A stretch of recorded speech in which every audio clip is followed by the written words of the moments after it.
Hello everyone, welcome back to my channel education with Sapna. इस video में आज हम देखने वाले हैं सोशल साइंस क्लास 10 का चैप्टर नंबर 6 है, पार्ट 6 है, जिसका नाम है विनिर्माण उद्योग। इस पार्ट के आज हम प्रश्नोत्तर देखेंगे। इस वीडियो में आपका जो 10th क्लास का कोर्स है वो 3 पार्ट्स में डिवाइडेड है, हिस्ट्री, जियोग्राफी और पॉलिटिकल साइंस। तो हिस्ट्री की बुक जो है वो हम पहले ही कर चुके हैं, उसके क्वेश्चन आंसर सारे चैप्टर्स के, तो उसकी प्लेलिस्ट मेरे चैनल पे बनी हुई है, आप जाके देख सकते हैं। और ये हम भूगोल वाली बुक कर रहे हैं, जियोग्राफी की, इसमें भी 5 चैप्टर हम कर चुके हैं। आज जो है अगला 6ठा चैप्टर हमने स्टार्ट किया है। इसके बाद हम पॉलिटिकल साइंस वाली बुक जो है स्टार्ट करेंगे, उसमें टोटल 8 चैप्टर्स हैं, फिर उसको पूरा करेंगे। और अभी भूगोल की बुक चल रही है जिसमें 7 चैप्टर्स हैं, तो 6ठा आज हम देख रहे हैं, 7वां हम कल देखेंगे, फिर हम परसों से पॉलिटिकल साइंस की बुक स्टार्ट कर देंगे।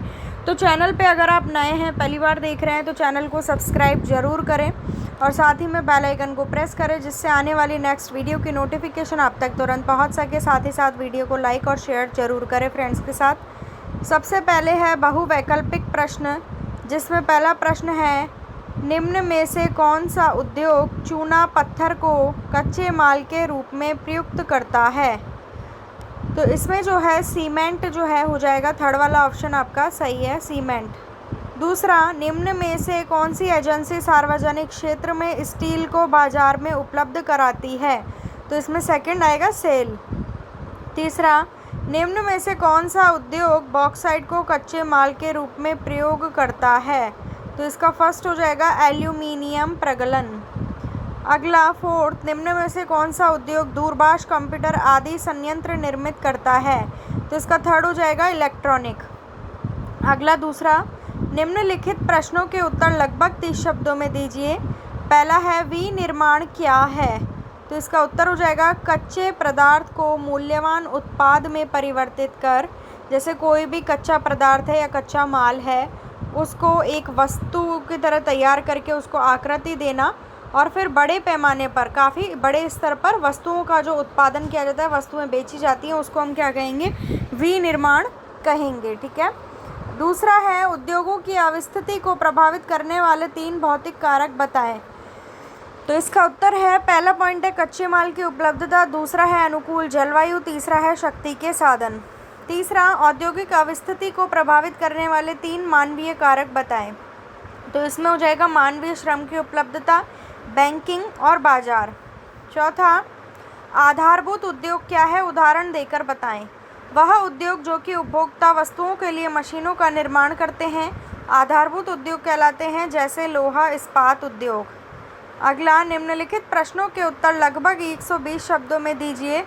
समन्वित इस्पात उद्योग और मिनी इस्पात उद्योगों से कैसे भिन्न है? इसमें आपको अंतर बताना है, पहले तो समन्वित इस्पात उद्योग और मिनी इस्पात उद्योग में। उसके बाद इसी में दूसरा प्रश्न पूछा गया है, इस उद्योग की क्या समस्याएं हैं? तो समस्याएं भी बतानी है। और तीसरा भी पूछा गया है, किन सुधारों के अंतर्गत इसकी उत्पादन क्षमता बढ़ी है? तो सुधार बताने हैं। तो सबसे पहले हेडिंग डालनी है, समन्वित इस्पात उद्योग तथा मिनी इस्पात उद्योगों में अंतर। समन्वित इस्पात उद्योग एक बड़ा संयंत्र होता है। इसमें कच्चे माल को एक स्थान पर एकत्रित करने से लेकर इस्पात बनाने, उसे ढालने और उसे आकार देने तक की सभी क्रियाएं की जाती हैं। इसके विपरीत मिनी इस्पात उद्योग छोटे संयंत्र होते हैं। इनमें विद्युत भट्टी, रद्दी इस्पात तथा स्पंज आयरन का उपयोग होता है। अब है लोहा इस्पात उद्योग की समस्याएं। इस उद्योग की प्रमुख समस्याएं निम्नलिखित हैं। पहला पॉइंट, लौह इस्पात उद्योग में निर्मित लौह इस्पात की लागत अन्य देशों की तुलना में अधिक आती है। देश में कोकिंग कोयला सीमित मात्रा में उपलब्ध है। देश में ऊर्जा की आपूर्ति अपर्याप्त है। लौह इस्पात उद्योगों में कार्यरत श्रमिकों की उत्पादन क्षमता कम है।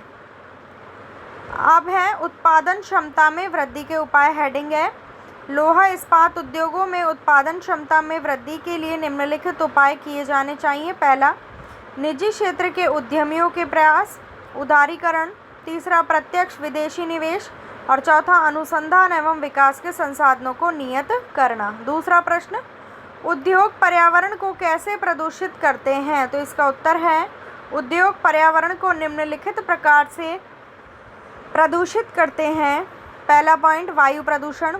उद्योगों से निकलने वाले धुएं ने वायु को क्या किया है? अत्यधिक प्रदूषित कर दिया है। जो धुआं निकलता है कल कारखानों से या फिर उद्योगों से, उसके धुएं ने वायु को अत्यधिक प्रदूषित किया है।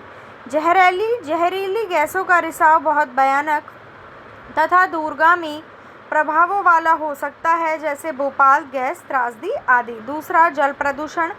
उद्योगों के द्वारा कार्बनिक तथा अकार्बनिक अपशिष्ट पदार्थों के नदी में छोड़ने से जल प्रदूषण फैलता है।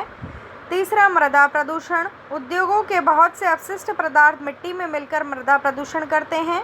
और चौथा, ध्वनि प्रदूषण। जब मशीन जनित ध्वनि तीव्र एवं बेसुरी हो जाती है तो शोर ध्वनि प्रदूषण का रूप ले लेता है। तीसरा, उद्योगों द्वारा पर्यावरण निम्नीकरण को कम करने के लिए उठाए गए विभिन्न उपायों की चर्चा करें। तो पर्यावरण निम्नीकरण को कम करने के उपाय। औद्योगिक प्रदूषण से पर्यावरण निम्नीकरण को कम करने के लिए निम्नलिखित कदम उठाए गए हैं। पहला, विभिन्न प्रक्रियाओं में जल का न्यूनतम उपयोग तथा जल का 2 या अधिक उत्तरोत्तर अवस्थाओं में पुनर्चक्रण द्वारा पुनः उपयोग करना। दूसरा, जल की आवश्यकता पूर्ति हेतु वर्षा का जल संग्रहण करना, अर्थात जल इकट्ठा करना जब भी बारिश होती है। नदियों व तालाबों में गर्म जल तथा अपशिष्ट पदार्थों को प्रवाहित करने से पूर्व उनका शोधन करना। फोर्थ, जहां भूमिगत जल का स्तर कम है वहां उद्योगों द्वारा इसके अधिक निष्कासन पर कानूनी प्रतिबंध लगाना। और पांचवा, ऊर्जा सक्षम मशीनरी का प्रयोग करना ताकि कम ध्वनि प्रदूषण हो।